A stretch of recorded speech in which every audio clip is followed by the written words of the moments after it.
श्री ज्ञानेश्वर प्राथमिक विद्यामंदिरात पालक शिक्षक संघाची स्थापना। श्री ज्ञानेश्वर प्राथमिक विद्यामंदिरच्या पालक संघाच्या उपाध्यक्षपदी डॉक्टर विवेक चव्हाण यांची निवड। आळंदी अर्जुन मेंढरकर। श्री ज्ञानेश्वर शिक्षण संस्था संचालित श्री ज्ञानेश्वर प्राथमिक विद्यामंदिर आळंदी ह्या प्रशालेच्या इयत्ता 1ली ते 4थी वर्गाची शासकीय नियमानुसार पालक सभा आयोजित करण्यात आली होती।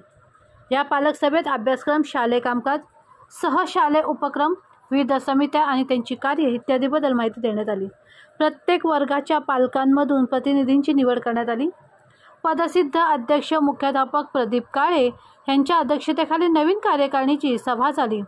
निवडलेल्या प्रतिनिधींमधून संघाच्या उपाध्यक्षपदी डॉक्टर विवेक चव्हाण यांची तर प्रशालेच्या शिक्षिका प्रतिभा भालेराव यांची सचिव म्हणून व कामिनी मुंडे यांची सहसचिव म्हणून निवड करण्यात आली।